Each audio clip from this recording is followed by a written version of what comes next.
If you want to enhance a locust to be used as a bomb-sniffing bug, there are a few technical challenges that need solving before sending it into the field. Is there some way to direct the locust, to tell it where to go to do its sniffing? And because the locusts can't speak yet, is there a way to read the brain of these cyborg bugs to know what they're smelling? For that matter, can locusts even smell explosives? Yes and yes to the first two questions.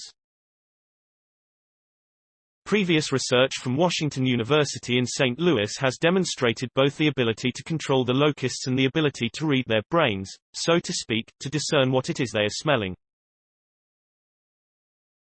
And now, thanks to new research from the McKelvey School of Engineering, the third question has been settled.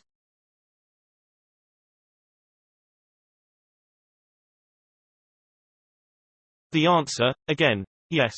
In a preproof published online August 6 in the journal Biosensors and Bioelectronics, X, researchers showed how they were able to hijack a locust's olfactory system to both detect and discriminate between different explosive scents, all within a few hundred milliseconds of.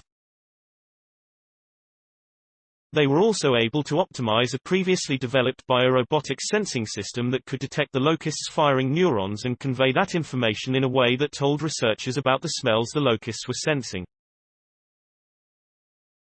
We didn't know if they'd be able to smell or pinpoint the explosives because they don't have any meaningful ecological significance, said Bharani Raman, professor of biomedical engineering. It was possible that they didn't care about any of the cues that were meaningful to us in this particular case.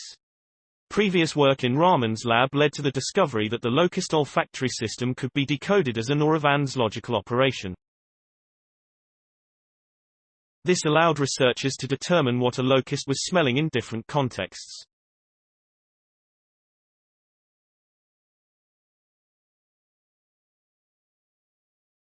With this knowledge, the researchers were able to look for similar patterns when they exposed locusts to vapors from TNT, DNT, RDX, PETN and ammonium nitrate, a chemically diverse set of explosives. Most surprisingly, Raman said, we could clearly see the neurons responded differently to TNT and DNT, as well as these other explosive chemical vapors. With that crucial piece of data, Raman said, we were ready to get to work. We were optimized. Now they knew that the locusts could detect and discriminate between different explosives, but in order to seek out a bomb, a locust would have to know from which direction the odor emanated. Enter the odor box and locust mobile. You know when you're close to the coffee shop, the coffee smell is stronger, and when you're farther away, you smell it less.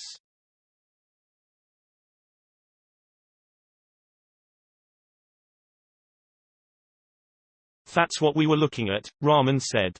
The explosive vapors were injected via a hole in the box where the locust sat in a tiny vehicle. As the locust was driven around and sniffed different concentrations of vapors, researchers studied its odor-related brain activity. The signals in the bug's brains reflected those differences in vapor concentration.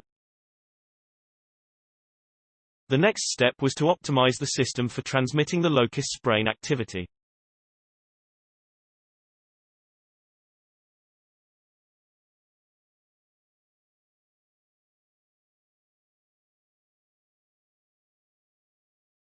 The team, which included Shantanu Chakrabarti, the Clifford W. Murphy Professor in the Preston M. Green Department of Electrical Systems Engineering, and Srikanth Singamaneni, the Lillian E. Lyle Hughes Professor in the Department of Mechanical Engineering Materials Science, focused the breadth O.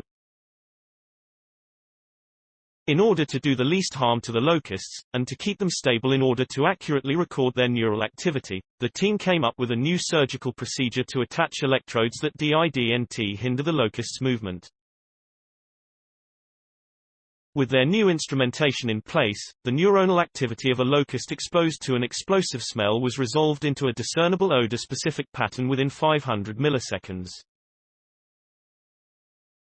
Now we can implant the electrodes, seal the locust and transport them to mobile environments, Raman said. One day, that environment might be one in which Homeland Security is searching for explosives. The idea isn't as strange as it might first sound, Raman said. This is not that different from in the old days, when coal miners used canaries, he said.